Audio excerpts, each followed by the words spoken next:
అందరికీ నమస్కారం. Crime petrol సిరీస్లోని ఈరోజు ఎపిసోడ్కి నేను మీ అనూప్ సోనీని అందరినీ ఆహ్వానిస్తున్నాను. ఎంతగా సైన్స్ అండ్ టెక్నాలజీ అభివృద్ధి చెందిందో అంతగా మానవత్వం కూడా నశిస్తోందనే అనుకోవాలి. మా 30 రోజులు 30 కేసులనే అంశంలో ఈ కేసు ఈ మాటకి వాస్తవం. మన తలదించుకోవాల్సిన విషయం ఏంటంటే మన దేశంలో ప్రతి 16 నిమిషాలకి ఒక అమ్మాయి రేప్ చేయబడుతోంది. ఎన్సీఆర్ 2019 స్టాటిస్టిక్స్ ప్రకారం ఇండియాలో ప్రతిరోజు 82 రేపులు జరుగుతున్నాయి. అంటే ఒక సంవత్సరంలో 35,000 రేపులు జరుగుతున్నాయి. ఈ సంఖ్య వింటుంటే భయంగా ఉంది. దీనికన్నా భయంకరమైన విషయం ఏంటంటే ఇది ప్రతి సంవత్సరం పెరుగుతూ ఉంది. కానీ ఇవన్నీ కూడా రిజిస్టర్డ్ కేసెస్. కానీ ఇలాంటి చాలా కేసులు రిజిస్టర్ కాకుండా ఉన్నాయి. దీనికి కారణం ఏంటంటే డబ్బులు ఇంకా పవర్ ఇలాంటి కేసులు బయటికి రాకుండా చేస్తున్నాయి.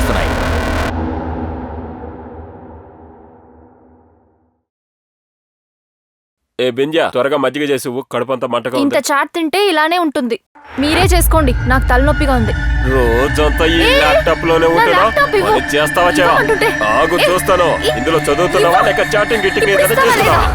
అరే రే, పెద్ద మేధావే. చదివితే నీకు అర్థమవుతుందా? ఫస్ట్ నా ల్యాప్టాప్ ఇవ్వు. రోజు రోజుకి నీ గొంతు ఎక్కువ అవుతుంది. ఎప్పుడు చూసినా గొడవ పడుతూనే ఉంటారు. ఇద్దరిని ఒకటేస్తాను. ఇలా చూడు, నేను బయటకు వెళ్ళి వస్తాను. ఏమండి, వచ్చేటప్పుడు బంగాళదుంపలు తీసుకురండి. తెస్తాలే.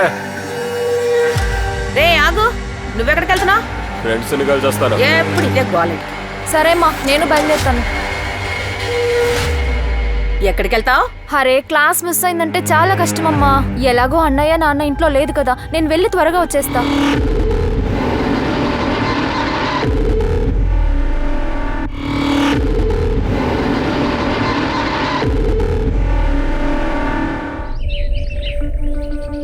అందరూ మీ పేరు రాయడానికి సైన్ చేయడానికి నేర్చుకున్నారా?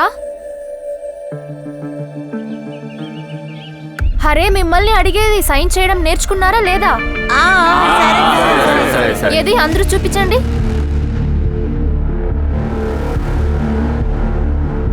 బాగా వేశారండి. కమలవదినా, ఈరోజు మళ్ళీ మీరు హోంవర్క్ చేయలేదా? ఇది సరైన సోమరిపోతు. టీచర్, నేను అన్ని కరెక్ట్ గా చేశాను. బామా, మీరు చాలా బాగా రాశారు. కానీ మీ కోడల్ని అంత మాట అనొచ్చా? చదువుకుంటున్నారు, మీరు అంత మాట అనొచ్చా? నేను చెప్పేది కరెక్టేగా? నువ్వు కరెక్ట్ గా చెప్పావు. నువ్వు నోర్మోయ్. అరే అరే, మీరిద్దరు గొడవ పడ్డం ఆపండి. కమలవదిన, ఈ రోజు మీరు హోంవర్క్ కంప్లీట్ చేసి ఇంటికి వెళ్ళాలి. అలాగే. ఇంకా బామ్మ, ఇది మీ బాధ్యత, అర్థమైందా? సరేమ్మా, సరే సరే సరే. మిగతా వాళ్ళందరూ ఇప్పటి వరకు మనం ఏం నేర్చుకున్నామో అవన్నీ మళ్ళీ రాసి పూర్తి చేయాలి, సరేనా? నేను వెళ్తాను, త్వరగా రాయండి. బాయ్.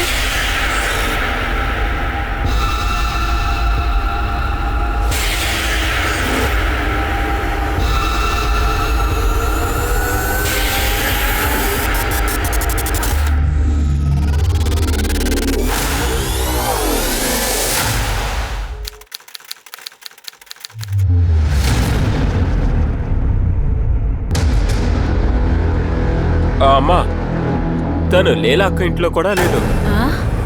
అక్కడ కూడా లేదా? మరి ఎక్కడికి వెళ్ళి ఉంటుంది? నీకు 1,00,000 సార్లు చెప్పాను, అమ్మాయిని బయటికి పంపొద్దే అని. ఏంట్రా అలా మొహం చూస్తూ ఉన్నావు? వెళ్ళి వెతుకో. ఎందుకు నా మీద తెరుస్తున్నారు? ఎక్కడో బయటికి తిరగడానికి వెళ్ళుంటుంది. ఒక్కటేసి అనుకో, అది నీకు చెల్లెలు. నోటికొచ్చట్టు మాట్లాడుతున్నావు. అమ్మా, నా నోరు మోపించండి. మీరే తను చెడగొట్టారు, అందుకని ఎలా జరుగుతుంది? అన్నా, బిందియా ఊరు బయట పడుంది. తన పరిస్థితి దారుణంగా ఉంది.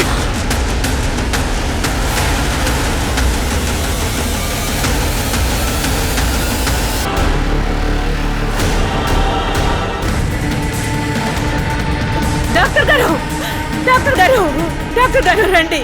ఏమైంది? డాక్టర్ గారు, నా బిందియాని చూడండి. తన పరిస్థితి దారుణంగా ఉంది. బైరు, త్వరగా స్వచ్ఛ తీసుకురా. చూడండి, మీ అమ్మాయి పరిస్థితి చాలా దారుణంగా ఉంది. నేను ట్రీట్మెంట్ మొదలు పెడతాను, కానీ ఇది పోలీస్ కేసు. మీరు పోలీసులకి ఇన్ఫార్మ్ చేయండి. ట్రీట్మెంట్ చేయండి. త్వరగా. నువ్వు ఇక్కడే ఉండు, మేము స్టేషన్కి వెళ్ళొస్తాం. చూసుకోరా, రండి.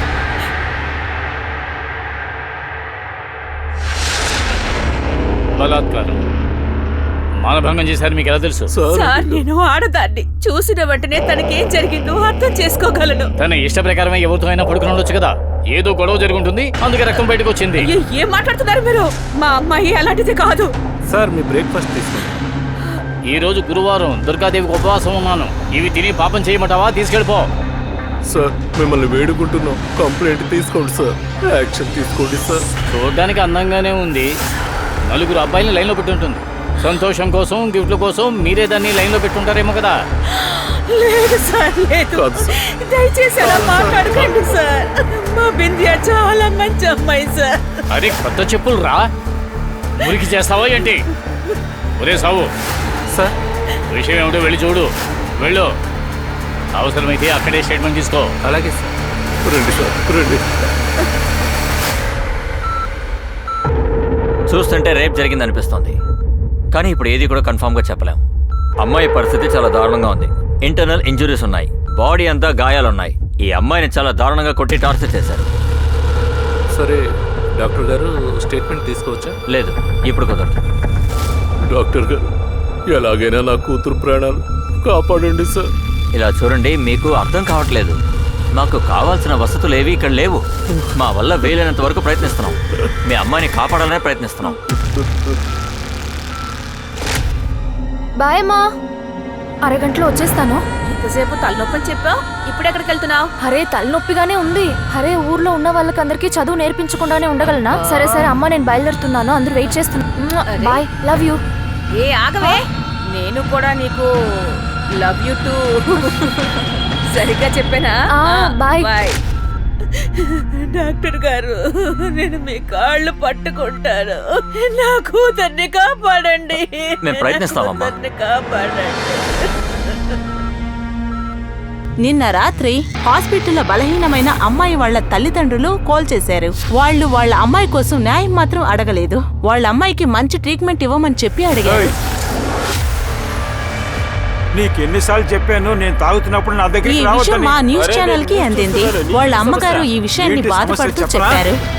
చెప్పనా? చెప్తే వెళ్తావా? ఆ గ్రామంలో 19 సంవత్సరాల అమ్మాయి ఇంట్లో నుంచి బయటకు బయలుదేరింది. ఆ గ్రామంలో పేదవాళ్ళకి ట్యూషన్ చెప్పడానికి బయలుదేరింది. తన గ్రామంలోనే పొలాల మధ్యలో హత్యకు గురైంది. తనకి మానభంగం జరిగిందని ఇంకా రుజువు కాలేదు, కానీ తనకి మానభంగం జరిగిందని వాళ్ళ తల్లిదండ్రులు చెప్పుకుంటున్నారు. ఇంకా కాసేపట్లో ఆ ఊరికి మనం వెళ్దాం. ఈ విషయం గురించి ఇంకా విచారణ జరుగుతూనే ఉంది. వెళ్ళండ్రా.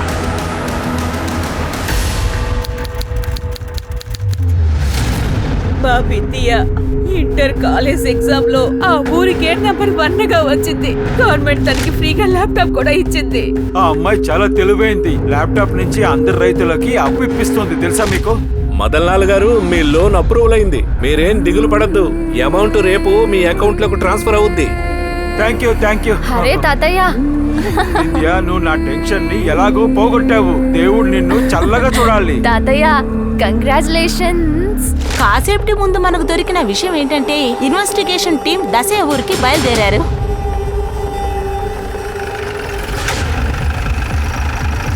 జై హింద్ సార్. జై హింద్. మీరు లోపలికి రండి సార్. రండి. షాన్, మీరు మీ పని సవ్యంగా చేస్తుంటే మేము ఇక్కడికి రావాల్సిన అవసరమే ఉండేది కాదు. మేము కూడా డ్యూటీయే చేస్తున్నాం సార్. ఆ అమ్మాయి తల్లి మానభంగం కేసు అని చెప్పినందువల్ల మానభంగం కాదు కదా సార్. ఆ డాక్టర్ కూడా మానభంగం అని రిపోర్ట్ ఇవ్వలేదు. ఆ అమ్మాయి కూడా స్టేట్మెంట్ ఇవ్వలేదు. జరిగి ఒకరోజే కదా అయింది. ఇంతకు మించి ఏం చేయగలం చెప్పండి?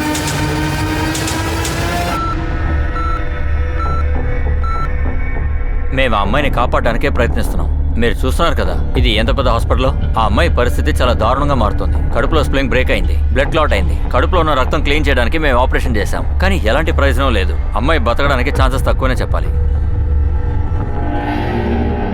చూడండి, మీరు అస్సలు దిగులు పడకండి. మేము డాక్టర్తో మాట్లాడాం. బింద్యాని వెంటనే ఇక్కడి నుంచి తీసుకువెళ్ళి పెద్ద హాస్పిటల్లో జాయిన్ చేసి తనకు ట్రీట్మెంట్ ఇస్తారు. అన్నట్టు మీ కంప్లైంట్ కూడా మేము ఇప్పుడు తీసుకుంటున్నాం. అతి త్వరలోనే ఇన్వెస్టిగేషన్ మొదలు పెడతాం. కామిని సార్. వీళ్ళ కంప్లైంట్ రాసుకో. సార్ ఇక వెళ్ళండి. రండి. లోకల్ పోలీసుల నిర్లక్ష్యం వల్ల ఈ సమస్య ఇంత పెద్దదయ్యింది. సో మనం త్వరగా రిజల్ట్ ఇచ్చి తీరాలి. ప్రాబ్లం చాలా సెన్సిటివ్, సో జాగ్రత్తగా పనిచేయండి. సార్, 17వ తారీఖు సెప్టెంబర్ నెల బిందియా అని అందరూ ఇక్కడే చూశారు. వాళ్ళ అమ్మా నాన్న ఊరు వాళ్ళు అందరూ అదే చెప్పారు సార్. కానీ మీరు క్రైమ్ సీన్ దగ్గరకు వచ్చిన తర్వాత ఇక్కడ ఎవిడెన్స్ కలెక్ట్ చేస్తుంటారుగా సార్. చౌహాన్ సార్ చెప్పడం దాన్ని బట్టి చూస్తే ఆయన అసలు కేసే టేకప్ చేయలేదు సార్. దీన్ని బట్టి ఆయన గురించి మీరే తెలుసుకోవాలి. డిస్గస్టింగ్. క్రైమ్ జరిగి ఇన్ని రోజులైంది. ఒకవేళ ఏ ఎవిడెన్స్ అయినా దాచిపెట్టుంటే దొరకడం చాలా కష్టం. ఒక్కోసారి ఇన్ని రోజులు గడిస్తే క్రైమ్ సీన్లో సిచ్యువేషనే మారిపోతుంది.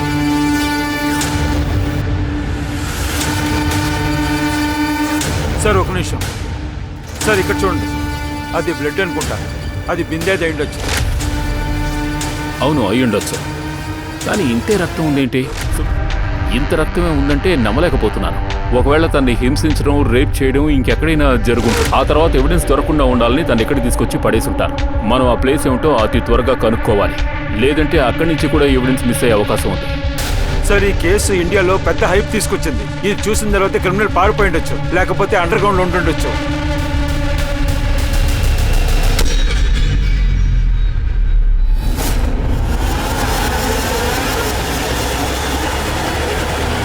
చెప్పండి.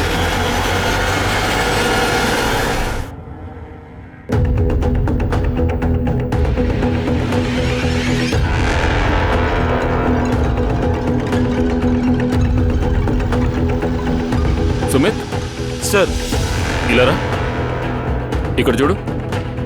చూస్తుంటే ఇది రక్తంలా అనిపిస్తోంది. ఫోరెన్సిక్ టీం రేపు పిలవండి, ఈ ఎవిడెన్స్ కలెక్ట్ చేసుకోమనండి. అలాగే సార్. ఒకవేళ ఇది పేషెంట్ దే ఉండొచ్చు. చెక్ చేసి చూద్దాం. Right sir.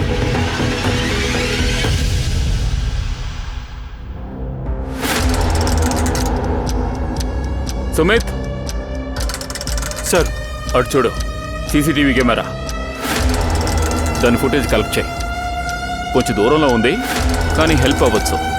Right sir.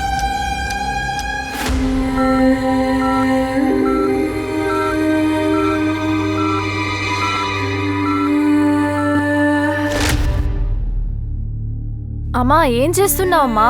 అరే, కాయగూరలు కోస్తున్నాను, వంట చేయాలి కదా. నిన్నే కదా చెయ్యి కోసుకున్నావు. చెయ్యికి దెబ్బ తగిలిందమ్మా. లేవండి, ఈ పండ్లంతా నేను చూసుకుంటాను. ఇంకేం చేయమంటావు? టైం అయిపోతుంది కదా. ఇప్పుడు మీ నాన్నగారు వచ్చేస్తారు. మీ అన్నయ్య ఉన్నాడే, 2 నిమిషాలు కూడా ఆకలి తట్టుకోలేడు. అరే కొంచెం ఉండమ్మా, నేను ఏంటిది? నీకోసం ఏం తీసుకొచ్చానో చూడు. ఏంటమ్మా ఇది? దీన్నే కూరగాయలు కట్టారంటారు. ఓరి నాయనో, కాయగూరలు కట్ చేయడానికి కూడా మిషన్ వచ్చేసిందా? ఇందులో ఈజీగా కట్ చేసుకోవచ్చు. ఇంకా నీ చెయ్యి కోసుకోదు. నాకు చిన్న గాయమైనా కూడా నువ్వు తట్టుకోలేకపోయినా, కానీ ఇన్ని గాయాల్ని ఒంటి నిండా పెట్టుకొని ఎలా తట్టుకోగలుగుతున్నావే?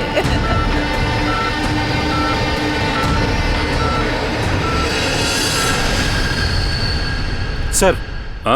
డాక్టర్ అహ్మద్ బయట ఉన్న సీసీటీవీ ఫుటేజ్ దాని ఆధారాలు దొరికాయి సార్. ఏది? ఇలా చూడండి. డాక్టర్ అహ్మద్ బాడీ దొరికిన గంట ముందు, అదేంటంటే మధ్యాహ్నం 3ంటికి ఆయన ఇంటి నుంచి బయలుదేరుతున్నారు. ఏది అనుమానించేలా లేదు, మామూలుగా ఉంది సార్. అంతకు ముందు కూడా ఫుటేజ్ చెక్ చేసాం. ఇన్సిడెంట్ జరిగిన 17వ తారీఖు ఆ రోజు ఫుటేజ్ కూడా చూడండి.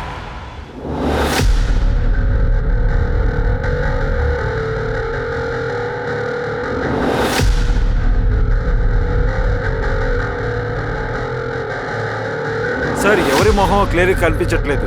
ఆ అమ్మాయిని చూడండి, తన డ్రెస్సు బింద్యాలానే ఉంది. అవునా? ఎందుకంటే బింద్యా వాళ్ళమ్మ ఈ ఇన్సిడెంట్ జరిగిన రోజు తను ఇటువంటి డ్రెస్ వేసుకున్నట్టుగానే చెప్పారు. అవును సార్. కానీ ఇద్దరి కుర్రాళ్ళు వీళ్ళెవరు?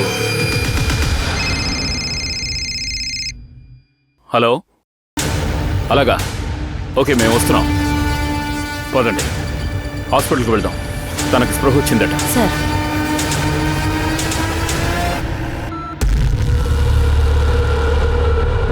స్పృహోచ్చన దగ్గర నుంచి తను ఇలాగే ఉంటుంది.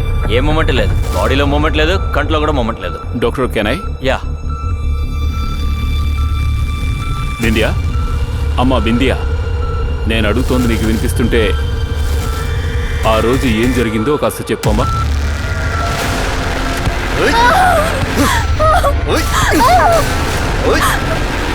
చెప్పమ్మా, ఏమైంది?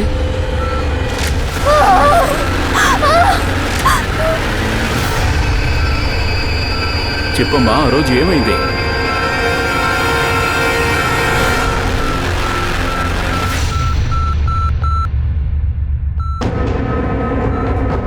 ఒక నిమిషం.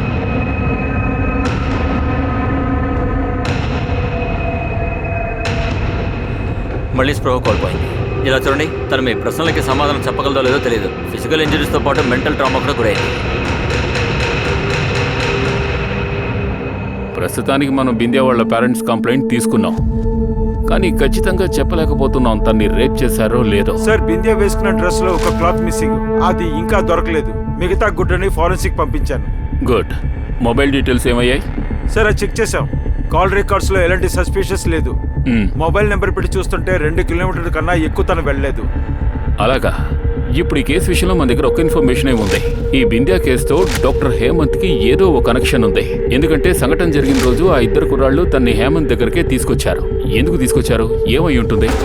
మరో విషయం, కానీ 5 నిమిషాల తర్వాత ఆ ఇద్దరు కుర్రాళ్ళు బింద్యాను అదే ఆటోలో తీసుకువెళ్ళిపోయారు. కానీ తీసుకువెళ్ళిన కాసేపటి తర్వాతే బింద్యా ఆ స్థితిలో కనిపించింది. ఏం జరుగుంటుంది సార్? ఒకవేళ బింద్యాకి ఏం జరిగిందో అన్నది డాక్టర్ తెలిసే ఛాన్స్ ఉంది సార్. హంతకుడు డాక్టర్ చెప్పేస్తారేమోనని అతన్ని హత్య చేసుంటారేమో సార్. అదే అయ్యుండొచ్చు సార్. ఖచ్చితంగా అయ్యుండొచ్చు. హంతకుడికి ఎప్పుడూ ఆ భయం ఉంటుంది. కానీ ఈ కేసులో మనం ముందుకు వెళ్ళాలంటే ఆ ఇద్దరు కుర్రాళ్ళని, ఆటో డ్రైవర్ని ఖచ్చితంగా పట్టుకోవాలి. కానీ వాళ్ళని పట్టుకోవడం ఎలా?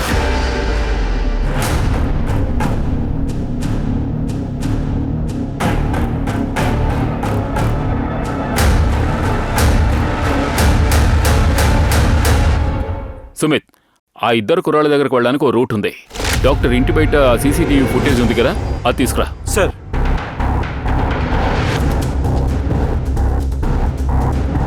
ఏమీ తెలియడం లేదే. నంబర్ ప్లేట్ చాలా దూరంగా ఉంది, ఏమీ కనిపించట్లేదు. ఇప్పుడు ఏం చేద్దాం సార్? అవును కదా, ఓ దారుంది, అది వర్కౌట్ అవ్వచ్చు. ఈ ఫుటేజ్ని ఎక్స్పోర్ట్కి పంపించండి. వాళ్ళతో దీని రెసల్యూషన్ పెంచమని చెప్పండి. అప్పుడు ఆటో నెంబర్ కనిపించవచ్చు. సార్ సార్, ఒక ఇంపార్టెంట్ ఇన్ఫర్మేషన్ దొరికింది సార్. సార్, బింద్యా కుటుంబంలో ఇంతకు ముందే సమస్యలు ఉన్నాయట. వాళ్ళ అన్నయ్య ఒక్కసారి మాత్రమే కాదట, చాలా సార్లు బింద్యాని కొట్టాడట. సార్, అలాంటిదేమీ లేదు సార్. మీతో చెప్పిన వాళ్ళు తప్పుగా చెప్పారు. అయితే నిజమేంటో నువ్వు చెప్పు. నువ్వు బింద్యాని ఎందుకు కొట్టావు? అది ఒక్కసారి కాదు, చాలా సార్లు. నేను చాలా సార్లు నోటీస్ చేశాను. తను రోడ్డు మీద ఉన్న కుర్రవాళ్లతో నవ్వుతూ ఈగిలిస్తూ మాట్లాడేది. తన మంచి కోసమే 2-3 సార్లు నేను కొట్టాను సార్.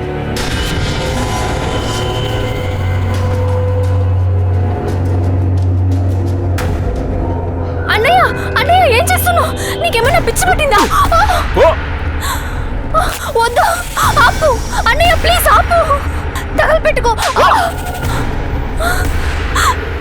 ఏం చేస్తున్నావు? మధ్యలో మాట్లాడుకో. ఏమైందిరా నీకు? చదువు పేరుతో రోడ్డు మీద కుర్రాలతో మాట్లాడుతుంది. ఇక పైన ఈ పుస్తకం ఉండదు, తను బయటికి వెళ్ళదు. అలాగా? తన మంచి కోసమే తన్ని కొట్టావా? సార్, ఇది మా గ్రామం, మీ పట్నం కాదు. అమ్మాయిలు అబ్బాయిలు కలిసి తిరగడానికి ఇది పట్నం కాదు. గ్రామానికంటూ కొన్ని పద్ధతులుంటాయి. ఇక్కడ అమ్మాయిలు పద్ధతుల ప్రకారం నడుచుకుంటారు. మీకున్న కోపం, మీరు బుద్ధి చెప్పిన తీరు బింద్యాని ఈ స్థితిలోకి తీసుకొచ్చి ఉండొచ్చు కదా. దేవుడికి భయపడి మాట్లాడండి సార్. మీరేమంటున్నారు? నేను తన తండ్రిని. మరి నువ్వు? నీ దృష్టిలో గౌరవాన్ని, మర్యాదని కాపాడవలసింది కేవలం ఆడవాళ్ళు మాత్రమేనా? హలో, నువ్వు 2-3 సార్లు కొట్టినా తనకి బుద్ధి రాలేదని నీకు అర్థం కాలేదా? అయినా తనకి గొప్ప గుణపాఠం చెప్పాలనుకున్నావు. సార్, నేను కొట్టిన దాని గురించి అంతా చెప్పానుగా.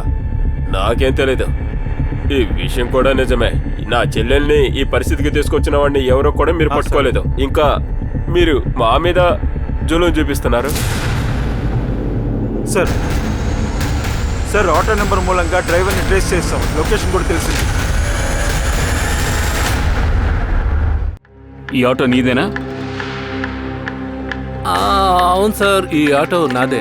సెప్టెంబర్ 17వ తారీఖున 2 అబ్బాయిలు ఒక అమ్మాయిని నీ ఆటోలో హాస్పిటల్కి తీసుకువెళ్లారు. అది నిజమే కదా? అవును సార్, వెళ్ళాను. ఆ విషయం ఏంటో మొత్తం చెప్పు. సార్, ఆ రోజు నేను గ్రామానికి వెనుక వైపు వెళ్తున్నాను. అప్పుడు ఆ ఇద్దరు నా ఆటోని ఆపారు సార్. ఇంకో అమ్మాయి ఉంది సార్. ఆ అమ్మాయిని నా ఆటోలో కూర్చోబెట్టి డాక్టర్ గారి ఇంటికి తీసుకువెళ్ళమన్నారు సార్. నేను వాళ్ళిద్దరిని అక్కడికే తీసుకువెళ్ళాను సార్. కొంతసేపు అయ్యాక వాళ్ళిద్దరూ వచ్చి మేము ఎక్కడెక్కామో అక్కడే దింపమని నాతో చెప్పారు సార్. నేను దింపేశాను సార్. అంతకు మించి నాకేం తెలియదు సార్. మా అమ్మతోడు సార్, నేనేమీ చేయలేదు సార్. చాలు, ఆపు, నీ కథలు ఆపు. నీకు ఆ 2 కుర్రాళ్ళు తెలుసా? లేదు సార్, వాళ్ళెవరో నాకు తెలియదు. చూస్తే గుర్తుపడతావా వాళ్ళని? కనిపెడతాను సార్. సుమిత్, స్కెచ్ ఆర్టిస్ట్ని పిలిపించు. Okay sir.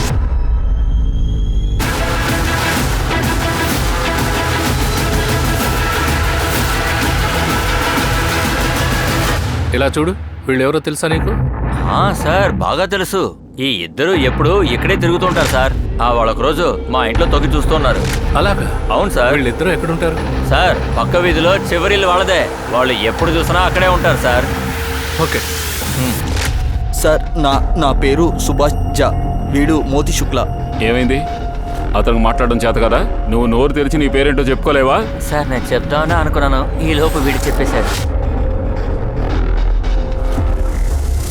ఓకే, అయితే చెప్పు, నువ్వే చెప్పు. బిందియా మీ ఇద్దరికి ఎలా తెలుసు? సార్ పర్సనల్గా తెలియదు సార్, కానీ ఆ రోజు ఊరు బయట వెళుతున్నప్పుడు మా ఇద్దరికి. అరే ఈ రోజు ఎండ చాలా ఎక్కువ ఉంది కదరా. అవునరా, అవును, రెస్ట్ ఎక్కడికైనా తీసుకుందాం. పద పద. ఏ ఆగు, ఇది శబ్దం అనిపిస్తుందిరా. ఇదిగో ఇటువైపు నేను చేస్తాను. పద పద. రే ప్రాణాలతో ఉందిరా. తనని ఇలా చేసింది ఎవర్రా? అన్నా అన్నా అన్నా ఆపనా, అన్నా ఆపనా. అరే ఏమైంది బాబు? డాక్టర్ దగ్గర తీసుకెళ్ళాలన్నా. త్వరగా ఎక్కించండి. మేము తనని డాక్టర్ అహ్మద్ దగ్గర తీసుకెళ్ళాం, కానీ అక్కడేమో.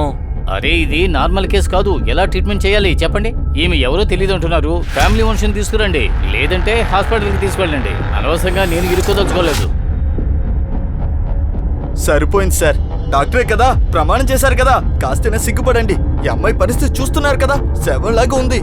ట్రీట్మెంట్ ప్రారంభించండి. ఫ్యామిలీ గురించి అంతా ఆలోచించకండి, మేము చూసుకుంటాం. లేదు, ఫ్యామిలీ అనుమతి లేకుండా నేను ట్రీట్మెంట్ చెయ్యను. రే పదరా, ఈ ఊళ్ళో ఒక్క డాక్టర్ కూడా కరెక్ట్గా అరే లేదు. ముందు డాక్టరే మంచోడు కాదనుకున్నాం, తర్వాతే అర్థమైంది అతను చెప్పింది నిజమే కదా. అనవసరంగా మేము దీంట్లో ఇరుక్కుపోయాం. తర్వాత ఆ అమ్మాయిని మేము ఎక్కడ తీసుకొచ్చామో అక్కడే వదిలేసాం. సార్ ఆ తర్వాత టీవీలో చూసాకే ఇది పెద్ద విషయం అని అర్థమైంది. ఆ తర్వాత మేమిద్దరం భయపడిపోయి ఇంట్లోంచి కూడా బయటికి రాలేదు సార్. ఇది ఇంత సీరియస్ విషయం అవుతుందని మాకు తెలియదు సార్. అలా జరిగిందా లేకపోతే మీరే చేశారా? ఆ అమ్మాయి నా స్థితికి తెచ్చింది చాలక ఇప్పుడు అబద్ధం కూడా చెప్తున్నారా? నేను నీకు చెప్పాను కదరా, ఇది ఇంకా పెద్ద సమస్య అవుతుంది. నీతో పాటు నన్ను ఇరికించావు. మేము ఆ అమ్మాయికి హెల్ప్ చేసాం అంతే, వేరే ఏం చేయలేదు. యమ్మి, సార్ వీళ్ళిద్దరు డిఎన్ఏలో టెస్ట్ చేయండి. పదండి. ఈ కేసు సాల్వ్ అయ్యేంత వరకు మీరు ఈ ఊరు వదిలి వెళ్ళకూడదు. అలాగే సార్.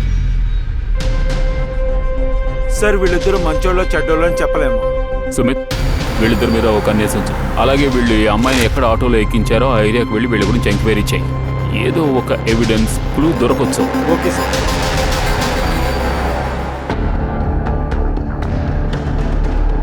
పోలీసులకు ఆ గ్రామం వాళ్ళ దగ్గర నుంచి ఎలాంటి ఎవిడెన్స్ దొరకలేదు. మోతీష్, సుభాష్ చెప్పింది ఏమిటంటే వాళ్ళిద్దరూ కలిసి ఆ అమ్మాయిని రక్షించామని. బిందియాని వాళ్ళ అన్నయ్య ఏమో దారుణంగా కొట్టేవాడు.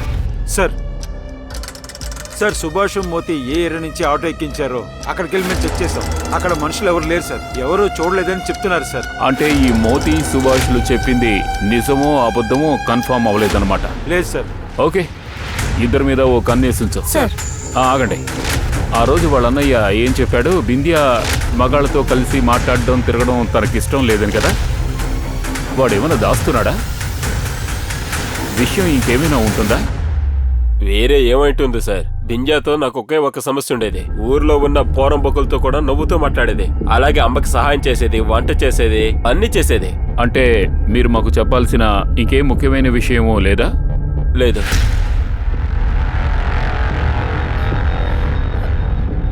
వంట చేసి పెట్టాను, మీరిద్దరు తినేయండి. నేను బిందియాని చూసుకోవడానికి హాస్పిటల్కి వెళ్తున్నాను. నువ్వేంట్రా భయపడుతూ మాట్లాడుతున్నావు? సార్తో అన్ని విషయాలు చెప్పేసేయ్. ఈయన ఆయన కోసం పోరాడడం లేదు, చెల్లెలకి న్యాయం జరగాలని పోరాడుతున్నారు. ఏదైనా తెలిస్తే ముందు చెప్పేసేయ్. సార్ నాకు ఒక రోజు ఏం తెలిసిందంటే కేవల్ బింజాని ఫాలో అవుతున్నాడని, వచ్చి వెళ్ళేటప్పుడు తన వెంట పడుతున్నాడని. కేవలం ఎవరు? సార్ సంజయ్ ఠాకూర్ వాళ్ళ అబ్బాయి సార్. తండ్రి కొడుకులు ఇద్దరు ఈ ఊరు తన సొంతం అనుకుంటున్నారు. ఈ ఊరికి రాజాలు అనుకుంటున్నారు. ఏంట్రా ముందే ఈ విషయం ఎందుకు చెప్పలేదు? ఎలా చెప్పను? నేను బింజాని అడిగాను కూడా, కన్ఫర్మ్ చేసుకుని కదా చెప్పాలి.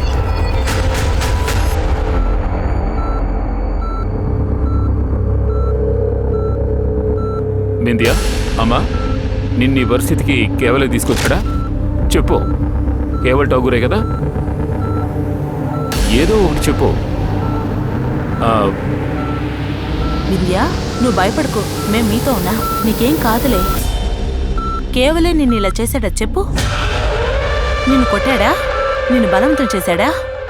చెప్పు విద్యా. పేరు చెప్పు, ఎవరు చేశారు?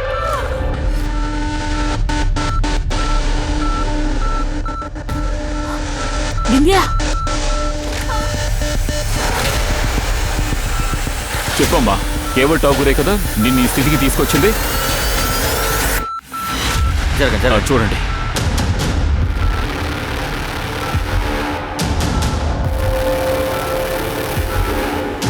చేతులతో సైగ చేసి తను ఏం చెప్పాలని చూస్తోంది. ఈ పని చేసింది కేవల్ ఠాగూరా లేక ఇంకెవరైనా? ఇది ఆ ఠాగూర్ చేసిన పని అయి ఉంటుంది సార్. తండ్రి కొడుకులిద్దరూ జంతువులు సార్. పెద్ద మనుషుల్లా చలమణి అవుతూ ఉంటారు సార్. ఒక టైంలో వాళ్ళ నాన్న మీద ఎన్నో రేప్ కేసులు కూడా ఉన్నాయి సార్. కేవల్ పేరు విన్న వెంటనే బిందియా తన వేళ్లు చూపించడం సహజంగా జరిగి ఉండొచ్చు, లేదా బిందియా తన కేసుని ఇలా రిజిస్టర్ చేయాలనుకుందేమో. నిజంగానే కేవల్ కి దీనికి లోకల్ పోలీసులకి కేవల్ నాన్నగారు సంజయ్ ఠాకూర్ కి ఈ కేసుకి సంబంధం ఉందో అనుకున్నారా?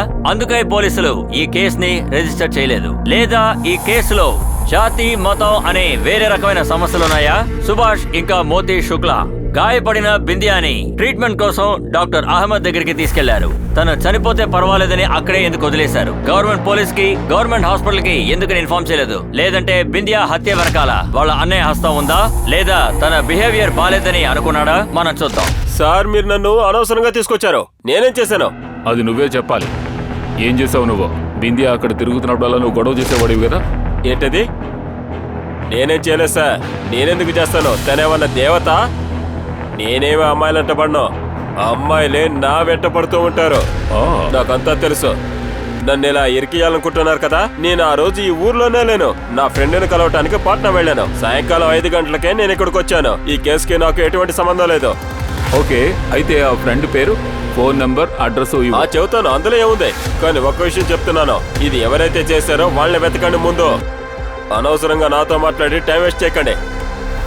ఊర్లో ఎవడో ఏదో చెప్పాడని మీరు నా దగ్గరకు వచ్చేసారు. ఓకే, అయితే మా టైం సేవ్ చేయి. ఈ పని ఎవరు చేశారో నువ్వే చెప్పు. ఇదేలా చెప్పగలను? చాలా మంది ఉన్నారు. ఒకటి ఆ బింజా అన్న బస్సి సార్. వాడెంత మంచివాళ్ళ నటిస్తున్నాడో అంత మంచివాడు కాదు. తన చెల్లెలతో తప్పుగా నడుచుకున్నాడని విన్నాను. ఇంకొకరు? రెండోది మా నాన్న సంజయ్ ఠాగూర్. ఏంటి, మీ నాన్న? మీరంతా ఆశ్చర్యపోవాల్సిన అవసరం లేదు. ఇంతకు ముందే ఆయన మీద బలాత్కారం కేసుంది. అమ్మ చనిపోయిన తర్వాత ఆయన ఒంటరిగా ఉండలేకపోయాడు. ఎవరైనా అమ్మాయిని చూశాడంటే కళ్ళతోనే బట్టలు విప్పేస్తాడు. అమ్మాయిలంటే అంత పిచ్చిగా ఉండేవాడు. సింగ్ సార్, అతని దగ్గర డీటెయిల్స్ తీసుకో. సార్ పదా. సుమేధ్, వీడు వీళ్ళ నాన్ననే ఇరికిస్తున్నాడు. అరే,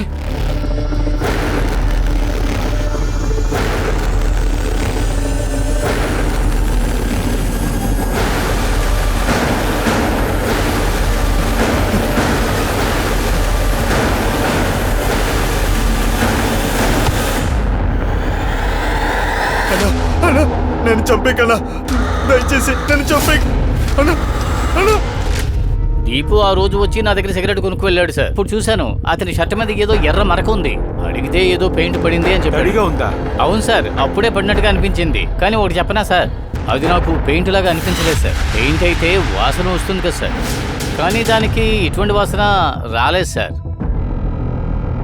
బిందియా దొరికిన చోటు పక్కనే ఉంది. అంటే క్రైమ్ కూడా ఇక్కడెక్కడో జరిగింది. సర్చ్ వారెంట్ తీసుకోండి. పక్కనే ఉన్న ఖాళీ ఇల్లు లేకపోతే కొట్టుందేమో వెతకండి. అలాగే సార్. సార్, ఇక్కడ ఎవరు పెద్దగా ఉండరు సార్. ఠాగూర్ సార్ ఇల్లు మాత్రమే ఉంది. అది ఎప్పుడు ఖాళీగా ఉంటుంది. సంజయ్ ఠాకూరా?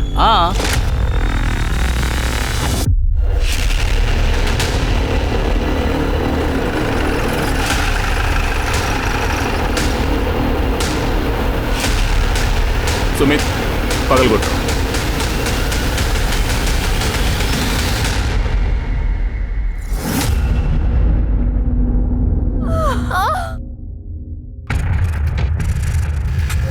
సార్, సార్ ఇది బిందియా వేసుకున్న డ్రెస్ లాగా ఉంది సార్. కాస్త చిరిగింది. సార్ ఇక్కడ గోరు ఉంది సార్.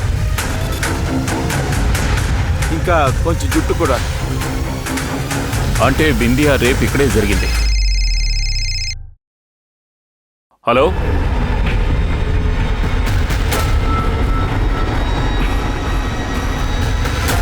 ఏమైంది సార్? హాస్పిటల్లో బిందియా చనిపోయింది. సార్ సార్ సార్ సమాధానం చెప్పండి సార్.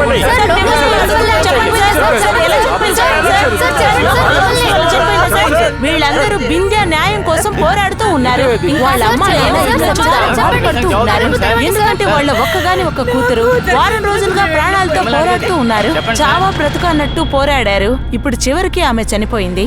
వాళ్ళ అమ్మ నాన్న ఎంత బతిమలాడినా లోకల్ పోలీసు వాళ్ళు ఎఫ్ఐఆర్ ఫైల్ చేయలేదు. కేసుని ఎస్ఐటి దగ్గర అప్పగించారు. కానీ ఎస్ఐటి వాళ్ళు కూడా ఎలాంటి ప్రోగ్రెస్ ని తీసుకురాలేదు. ఇక్కడ ఏం జరుగుతుందో మనం చూస్తూ ఉందా? దొరికిన గుట్ట వచ్చి అది బిందే డ్రెస్ గుట్ట. ఇక దొరికిన రక్తం కూడా బిందేదే సార్. బిందే డ్రెస్ మీద 2 DNA శాంపిల్స్ దొరికాయి. ఎవరికి?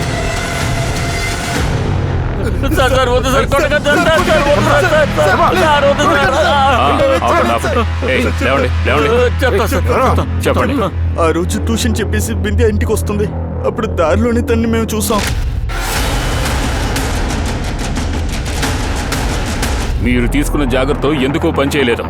బిందియా శరీరం మీద మీ ఇద్దరు సీమెన్స్ దొరికాయి. అదే సార్ మేము చేసిన తప్పు. మేము అన్నిటినీ క్లీన్ చేసాం సార్. కానీ నిజం చెప్తున్నాను సార్, తన్ని చంపాలనే ఉద్దేశం అయితే మాకు లేదు సార్. కానీ ఏం చేయమంటారు సార్, తన్ని అసలు మేము ఆపలేకపోయాం, అందుకే కొట్టాం.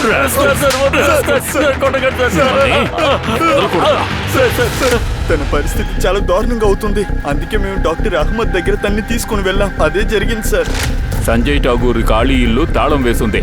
కానీ మీరు ఆ ఇంట్లోకి ఎలా వెళ్లారు? సార్, ఆ ఇంటి ఓనరే మాకు అనుమతి ఇచ్చాడు సార్. ఓనర్ అంటే కేవల్ ఠాగూరే కదా? కాదు సార్, వాడిని ఎవడు అడుగుతారు సార్. వాళ్ళ నాన్న సంజయ్ ఠాకూర్ని అడిగాం సార్. అవాళ మేము బిందియాతో తప్పుగా నడుచుకున్నప్పుడు అతను అక్కడే ఉన్నాడు సార్.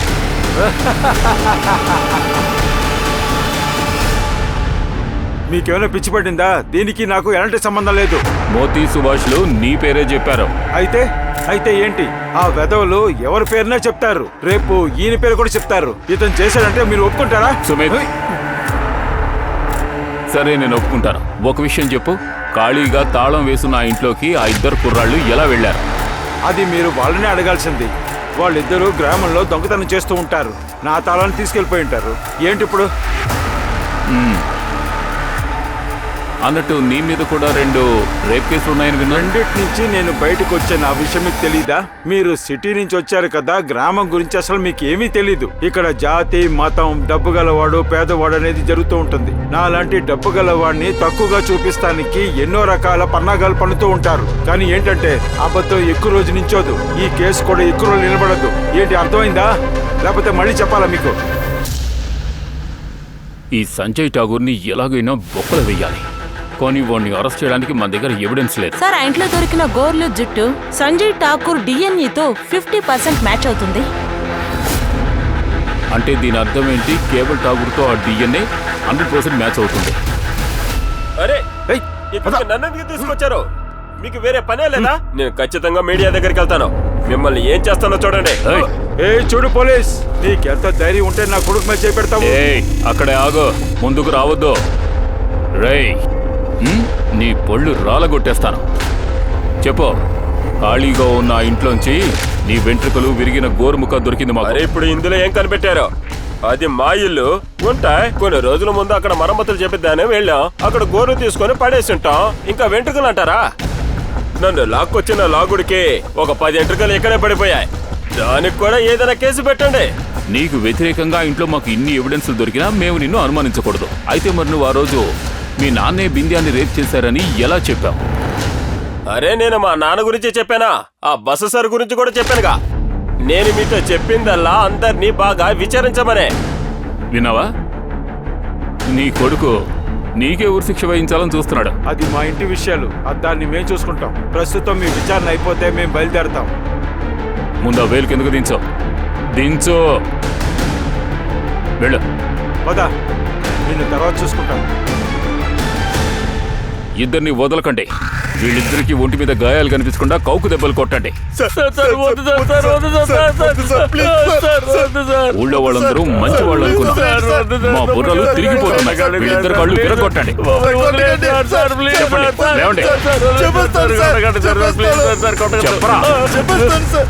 అది సంజయ్ ఠాకూర్ కాదు సార్.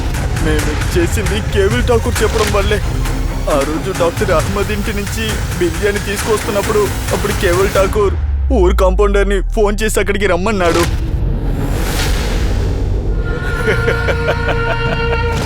సంజయ్ ఠాకూర్ పేరెందుకు చెప్పారు? సార్, అది కూడా కేవల్ చెప్పడం వల్లే. ఒకవేళ పోలీసులు పట్టుకుంటే తన పేరు చెప్పమన్నాడు సార్. ఆ తర్వాత జీవితాంతం మమ్మల్ని చూసుకుంటానని చెప్పాడు సార్. డాక్టర్ అహ్మద్ని దీపుని ఎందుకు చంపారు? సార్, ఆ డాక్టర్ అహ్మద్ బింద్యాన్ని టీవీలో చూసేశాడు. వాడు పోలీసుల దగ్గరికి వెళ్ళి చెప్పాలనుకున్నాడు సార్. సార్ వాడికి ఫోన్ చేసి ఎవరు లేని చోటికి రమ్మని చెప్పాం. అమ్మాయి స్పృహలో లేదని చెప్పాం. సార్ దీపు కూడా ఈ న్యూస్ తెలిసిపోయింది సార్. వాడు భయపడిపోయి ఇంకెక్కడికో వెళ్ళి తాక్కున్నాడు సార్. వాడిని ఒక గంట కనిపెట్టమని మాకు ఇదివరకే చెప్పారు సార్. వాడిని ఫాలో అయినప్పుడే వాడు ఊరు వదిలి పారిపోతున్నాడని అర్థమైంది. ఆ రోజే మేము వాడిని చంపేశాం సార్. అన్న వద్దనా, నన్ను చంపేయకండి. సార్ ఆ కేవల్ మా జీవితాన్ని నాశనం చేశాడు సార్. మేము వాడి వల్లే 2 మర్డర్లు చేశాం సార్. బిందియా జీవితాన్ని కూడా నాశనం చేశాం సార్. ఇది మీ తప్పు కాదు సార్. మీరు పట్నం నుంచి వచ్చారు కదా, గ్రామం ఎలా ఉంటుందో మీకు అస్సలు తెలియదు. సిటీ అయినా గ్రామం అయినా జంతువే. నువ్వు కూడా ఒక జంతువే. నేను పుట్టిన కానించి ఏమో మృగాన్ని కాదు సార్. మా నాన్న ఎలా తయారు చేశాడు, చెప్పులతోనే కొడతాడు, ముఖం చూసి కూడా మాట్లాడు. ఈ ముసలోని ఎలాగైనా చంపేద్దామని అనుకున్నాను. తను చంపాలనుకున్నప్పుడల్లా తన రాక్షస ముఖం నా కళ్ళ ముందు కనపడేది. అది చూడగానే నాకు భయం వచ్చేది. అప్పుడే బస్సు సార్ నా దగ్గరకు వచ్చాడు. తనకు డబ్బులు అవసరం అయ్యాయి. డబ్బు కావాలంటే ఇస్తాను కానీ తిరిగిస్తామని ఏంటి గ్యారంటీ? తర్వాత ఈ సహాయానికి బదులుగా నాకేమిస్తావు? నీకు నా చెల్లంటే బాగా ఇష్టం కదా. తను ప్రతిరోజు ఎక్కడికి వెళ్ళొస్తుందో నేను నీకు వివరంగా చెప్తాను. ఏం కావాలో చేసుకో. సరే, అప్పుడే నాకు ఒక ఐడియా వచ్చింది. ఈ బింజాతో మా నాన్న నుంచి నాకు ఒక విడుదల దొరుకుతుంది. నేను ఈ బింజాని ముట్టుకొని కూడా ముట్టుకోలేదు. దూరంగా ఉండి చూస్తూ సంతోషపడ్డాను. పాట్నా పోలీసులతో కూడా చెప్పుంచాను. వీళ్ళు అడిగినా కూడా నేను ఇక్కడే ఉన్నానని చెప్పమని చెప్పాను. మొబైల్ అక్కడ ఉంచాను, ఎందుకంటే లొకేషన్ అక్కడ చూపిస్తుందిగా. కానీ మీరేమో నా ప్లాన్ లో మొత్తం మట్టి కొట్టేశారు.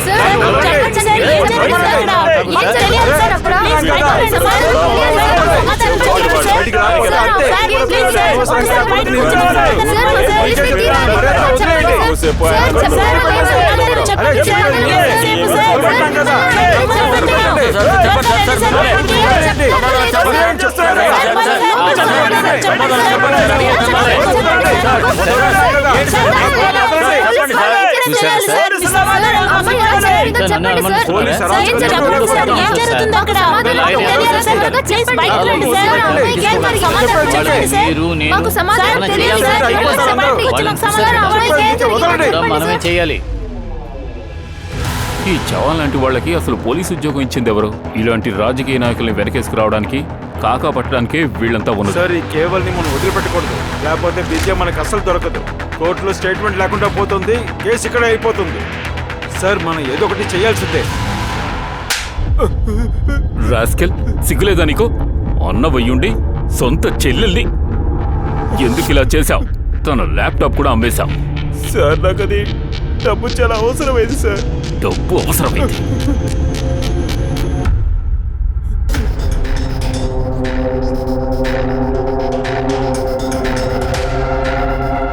చెప్పాను కదా, ఎక్కువసేపు నేను లోపల ఉండననే. పదా.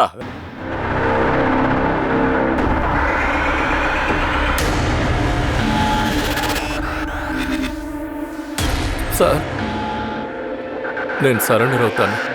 నేను మర్డర్ చేశాను. ఠాకూర్ వాళ్ళ నాన్న సంజయ్ ఠాకూర్ నా చెల్లిని రేప్ చేసి వెళ్ళిపోయాడు. వీళ్ళు మనుషులు కాదు, మృగాలు. ఇప్పుడు వాడి కొడుకు ఒక అమ్మాయిని రేప్ చేసి చంపేశాడు. వీళ్ళందరూ విషనాగులు సార్, విషనాగులు. ఇలాంటి వాళ్లను ఈ విధంగానే చంపి పారేయాలి. అందుకే వాడిని చంపేశాను. కానిస్టేబుల్ సావ్ ఠాకూర్ని చంపి సరెండర్ అయిపోయారు. చట్టాన్ని కాపాడే వ్యక్తి చట్టాన్ని తన చేతుల్లో తీసుకుంటే ఏమవుతుంది? చట్టం మీద ఆయనకు ఉన్న నమ్మకం పోయినట్ట? ఒకవేళ ఆ సమస్య ఇంకా పెద్దదైతే సమాజంలో పెరుగుతూ వెళ్లే రేప్ కేసులు, సిస్టమ్ ఇంకా సమాజం ప్రశ్నలు అడుగుతున్నాయి. దీనికి మనం మంచి స్ట్రాంగ్ అయిన యాక్షన్ తీసుకోవాలని నిరూపించాలి. ఇంకా ఎంతకాలం అని ఈ ఆడవాళ్లు న్యాయం కోసం పోరాడుతూ ఉండాలి. నేను అనూప్ సోనీని మీ నుంచి సెలవు తీసుకుంటున్నాను. మళ్ళీ క్రైమ్ పెట్రోల్ సిరీస్ లో ఇంకో కొత్త కేసుతో మనం కలుద్దాం. ఆ ఎపిసోడ్ లో ఎక్స్పర్ట్స్ విశ్లేషణ కూడా ఉంటుంది. అంతవరకు మీరు, మీ కుటుంబం జాగ్రత్తగా ఉండండి, సురక్షితంగా హెచ్చరికతో ఉండండి. అలాగే చూస్తూ ఉండండి క్రైమ్ పెట్రోల్ సిరీస్. జై హింద్.